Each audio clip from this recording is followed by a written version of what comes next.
Hello folks, my name is Brett Keene and we're going to talk about slavery in the Bible. Did God approve of it? Did He condone it? Did He support it? The word condone by definition means to allow something to occur. Now a lot of Christians will say that God is all loving and He's all powerful and everything that He does is fantastic and great and His wisdom is beyond our own. So let's find out if that's true. Let's take a look at something, if you guys don't mind. Let's take a look at Leviticus chapter 25, verse 44 through 46.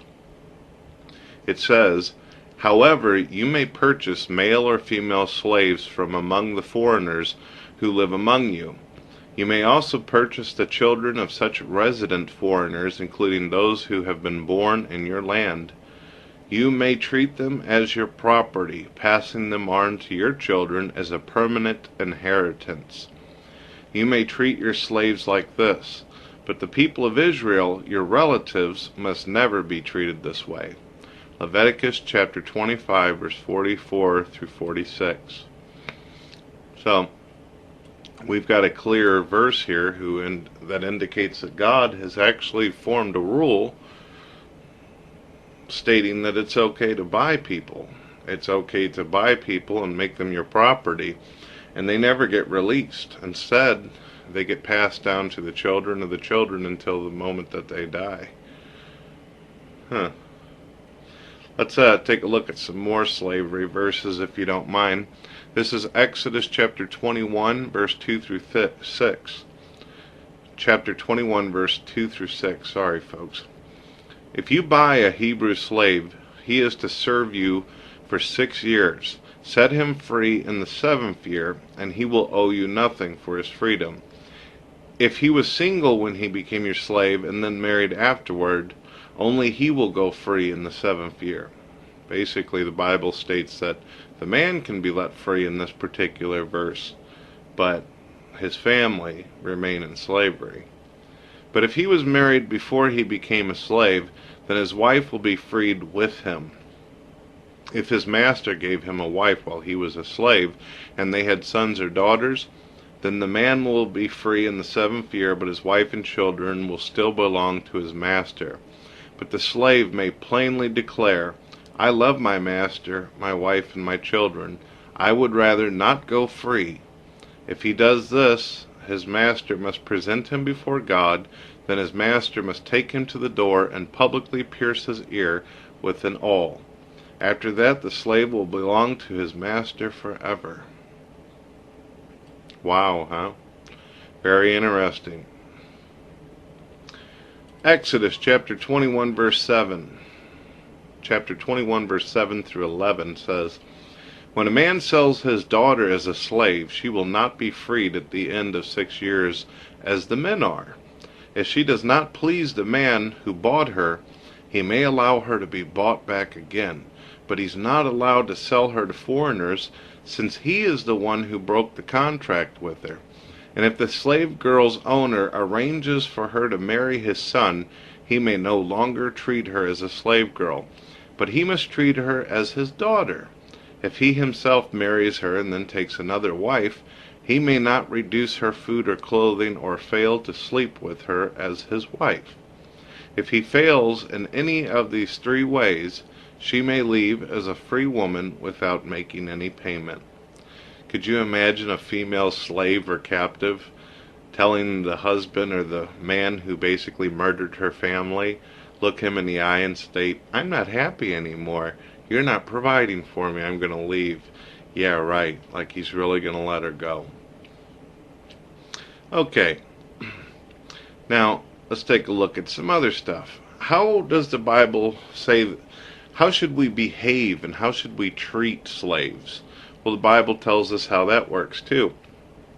Exodus chapter 21, verse 20 through 21 states, "When a man strikes his male or female slave with a rod so hard that the slave dies under his hand, he shall be punished. If, however, the slave survives for a day or 2, he's not to be punished, since the slave is his own property." You hear that, folks? As long as you beat the shit out of the slave and don't kill him, you're fine with God. You won't even be punished. No problem. Beat the fuck out of your slave. But the moment that you hit them too hard, it kills them, then you're going to be punished. God's probably going to slap you on your hand and say, that's a no-no. Be nice to your other slaves. So let's see. What else we got? Now, a lot of Christians will probably argue and state, but Brett, what about when Moses freed the slaves of Egypt? When he went in and dealt with the Pharaoh and got all those slaves out of there? A lot of Christians don't read the Bible, so they don't know this. But according to the Bible, the reasons why the Jews, the Israelites, were put in captivity for 400-something years was because God was punishing them. He cursed them because of their parents, their ancestors' sins, and basically put them in a situation where the enemy, which were the Egyptians, could take them and make them into property. So God put them in slavery in the first place. Okay. Now a lot of people will say, but that's the Old Testament, Brett. Yeah, the Old Testament's got some nasty fucking verses that aren't cool. But what if I showed you that Jesus Christ actually supported slavery? That he never did away with it, but actually encouraged it? Let me show you, folks. Ephesians chapter 6, verse 5. Slaves, obey your earthly masters with deep respect and fear.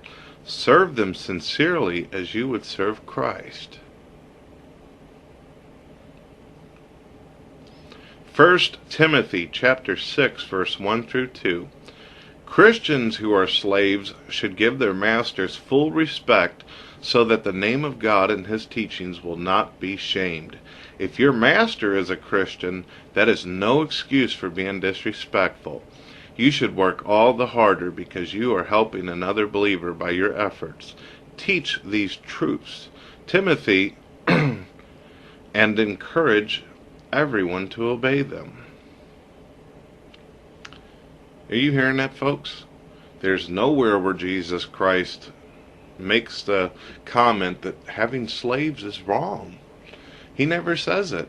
Is it no wonder why the Ku Klux Klan has such a good debate whenever they use their Bible to prove that slavery is okay? It's no wonder. Just recently, less than a year ago, the Ku Klux Klan was given the right to walk down the street in a black neighborhood and talk as much trash to a bunch of American citizens simply because they're protected by their religious freedoms. Isn't that nice? That means that if people wanted to, they could come down the street in your neighborhood if you're gay, or if you're a female, or you're a non-believer. They can come down the street and stand in front of your house and talk trash about you because their Bible says it's okay. Wouldn't that be nice? Could you imagine you're getting ready to go to work and you walk outside your door and the Ku Klux Klan are out there and the government says it's okay and will protect them if you decide to throw a rock at them or flick them off or comment? Wow, what a wonderful country we live in. America, land of the free. Let's take a look at some more. Luke chapter 12, verse 47 through 48. The servant will be severely punished, for though he knew his duty, he refused to do it. But people who are not aware that they are doing wrong will be punished only lightly. Much is required from those to whom much is given, and much more is required from those to whom much more is given. Well, isn't that something?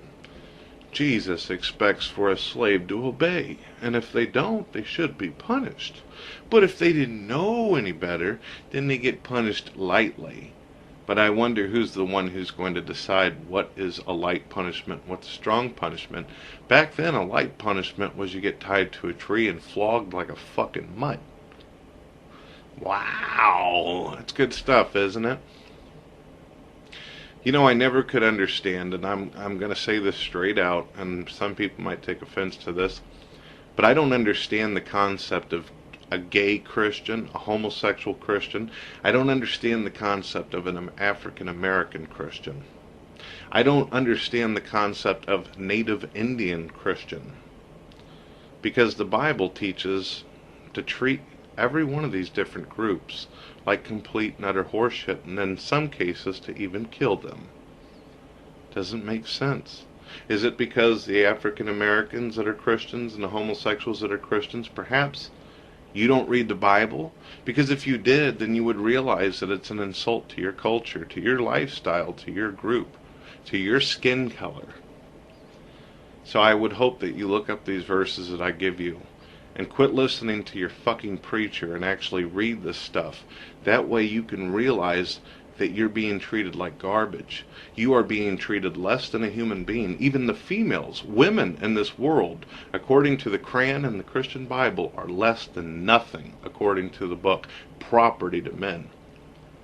We live in the year 2006, folks. It's time to fucking get real. Thank you.